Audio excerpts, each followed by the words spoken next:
Terima kasih Anda masih menyaksikan Apa Kabar Indonesia Pagi. Setelah kemarin merayakan hari ulang tahun PDI Perjuangan ke-52, kini wacana pertemuan Megawati dan juga Prabowo Subianto kembali mencuat dengan kode sandi nasi goreng. Nasi goreng, betul. Katanya ada yang rindu ya dengan nasi gorengnya rindu. Ibu Mega. Betul Artinya sekali. ini kapan kira-kira nih Pak Prabowo akan datang untuk makan atau santap nasi goreng Bu Mega? Mungkin langsung saja ya kita tanyakan kepada narasumber kita yang sudah hadir pada pagi hari ini. Ada Mas Pangi Syarwi, analis politik. Mas Ipang, apa kabar? Selamat Pagi Mbak Putri, Bang Philip, pagi. Dan yang Kabar kedua saya akan sapa Mas Aryo Seno Bagaskoro, politisi PDIP. Selamat pagi Mas Seno. Pagi Mbak Putri, Mas Philip. Langsung saja mungkin ke Mas Seno, udah belanja belum nih Mas? Bawang, cabai. Cabai lagi mahal lagi Mas.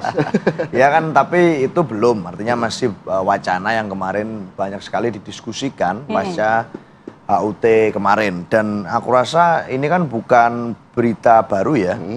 Wacana pertemuan antara Bu Mega dan Pak Prabowo ini sebelumnya juga beberapa kali dulu beberapa bulan yang lalu waktu itu juga santer didengar gitu. Aku hampir tiap hari tuh waktu itu kayaknya sama Pak Pangi juga tiap hari kayaknya kita membicarakan tentang wacana pertemuan tersebut. Sebenarnya apa yang bisa digambarkan dari peristiwa tersebut? Masalahnya adalah memang hubungan Bu Mega dan Pak Prabowo ini dekat sekali antar baik sebagai sesama ketua umum maupun sebagai Presiden RI ke-5 dan Presiden RI ke-8 maupun secara pribadi. Dari berbagai milestone sejarah yang ada memang sudah sangat panjang. Dan kemarin di momentum HUT Partai secara khusus kami di PDI Perjuangan mengucapkan terima kasih yang begitu tulus kepada Pak Prabowo atas tindak lanjut dari pelurusan sejarah tentang Bung Karno pasca pencabutan TAP MPRS oleh pimpinan MPR periode lalu. Jadi hubungan itu memang sangat baik meskipun memang ada kontestasi politik yang terjadi di antara waktu tersebut. Tetapi tidak mengganggu hubungan baik antara beliau berdua. Jadi kalau ada PHO perusak hubungan orang, pengganggu hubungan orang yang mau masuk-masuk nggak laku lah. Oh jadi ada sebetulnya? Jadi ada. Kalau misalnya ada, kalau nggak ada, siapapun itu Bu Mega dan Pak Prabowo punya hubungan yang sangat baik. Ya. Jadi rencananya apa? Karena kan mengingat pertemuan ini kan dicanangkan kembali digaungkan ketika banyak dinamika politik yang sedang terjadi saat ini. Betul. Jadi rencananya apa sih yang mau dibahas gitu dari pertemuan ini? Ya selalu masalahnya adalah tentang konteks kebangsaan. Saya yakin itu. Karena apapun kan di tengah dinamika politik apapun pasti akan berupaya terus dikait-kaitkan dengan peristiwa ABCDE. Rentetan peristiwa sebelumnya rentetan peristiwa lain-lain atau rentetan peristiwa di sekitarnya. Selalu pasti ada alternatif cara itu untuk kemudian mengkaitkan satu sama lain antara satu peristiwa dan peristiwa yang lain. Dulu pun sama waktu wacana ini pertama kali muncul pasca Pilpres, kaitannya kan orang bertanya-tanya, apakah ini kaitannya dengan transaksi politik tentang jatah kursi dan lain sebagainya. Padahal menurut saya dengan kapasitas dan kaliber kedua tokoh bangsa ini yang sudah di tingkat negarawan, sebetulnya itu terlalu kecil kalau dikaitkan dengan dinamika politik praktis sehari-hari. Dalam konteks ini yang dibicarakan pasti adalah tentang bangsa dan negara, pasti adalah tentang silaturahmi yang baik, meskipun untuk urusan timing seperti yang disampaikan Bu Mega, saat ini kami di PDI Perjuangan sedang fokus di konsolidasi internal kami. Bagaimanapun di situasi menjelang Kongres ini penting untuk melakukan suatu alokasi energi yang lebih untuk melakukan konsolidasi internal. Dan apalagi ya berbagai situasi yang ada untuk PDI Perjuangan pasca pilkada, kita perlu waktu untuk melakukan soliditas lagi. Itu. Nanti Kongres diundang nggak kira-kira? Ya, kalau di HUT kemarin memang kami belum mengundang pihak eksternal, termasuk Pak Prabowo kami belum mengundang karena memang acaranya adalah acara yang sederhana, acara yang khidmat. Tetapi di dalam Kongres nanti kita rencananya akan mengundang Pak Prabowo Subianto. Oke, baik. Saya mau ke Mas Ipang. Mas Ipang, kalau tadi Mas Seno bilang ini hanya pertemuan biasa lah, membahas soal, tidak ada yang istimewa, membahas soal kebangsaan gitu. Tapi kalau ada sinyal-sinyal seperti ada yang rindu dengan nasi goreng ibu gitu, atau hubungan kita baik-baik saja, ini sebetulnya maknanya hanya sesederhana itukah atau ada makna lain di balik rentetan peristiwa yang saat ini tahu sendiri PDIP lagi diaut-aut kalau kata Bu Mega? Jadi ya kita sebenarnya sebagai pengamat ya atau masyarakat biasa sipil, NGO, kelompok kepentingan kan memang tokohnya pertemunya Pak Prabowo sama Ibu Mega itu sangat yang dirindukan sebenarnya. Tidak ada ruginya sebenarnya, banyak keuntungan yang dirasakan. Tapi kemudian ini kan udah wacana yang cukup lama. Bahkan sebelum pembentukan kabinet setahu saya itu sudah ada wacana itu berembus. Tapi kemudian sampai per hari ini itu tidak terjadi. Nah, Tidak kalau terjadi apa tidak diketahui nih ya Mas Eno tidak ya? terjadi pertemuan tersebut. Nah, tetapi sekarang ada intensitas arahnya sudah mendekati. Dulu juga pernah waktu itu, tetapi apakah ada faktor eksternalnya saya nggak tahu yang menyebabkan. Kalau saya asumsi publik misalnya, kalau hubungannya sekarang ini apakah memang Pak Prabowo masih nggak nyaman bertemu karena ada Pak Jokowi di sana, intensitasnya, atau memang ini kosong saja, memang belum ada waktu yang tepat, momen yang tepat.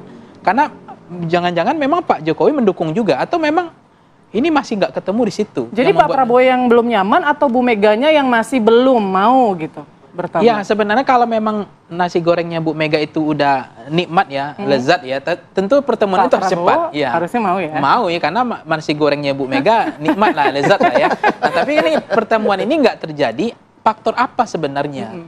Nah sebenarnya tokoh bangsa ini bertemu penting untuk keteduhan politik kita lebih adem, dan bagaimana ada pemadam kebakarannya lah, sehingga intensitasnya politik kita lebih cenderung untuk meskipun memang sama dengan partai-partai lain, untuk bertemu dengan Pak Prabowo ini kan banyak pandangan pendapat setelah itu. Misalnya ini udah haus kekuasaan lah, oh ini udah bergabung nih. Itu kan juga persoalan itu santer pembicaraan publik, itu lingkungan yang berbicara kan. Oh Ibu Mega nggak seperti itu juga. Makanya muncul juga kita bertemu dengan Pak Prabowo bukan dalam rangka kekuasaan, tetapi bisa saja misalnya kerjasama atau gotong royong, tapi tidak oposisi misalnya. Itu sudah mulai agak turun lagi.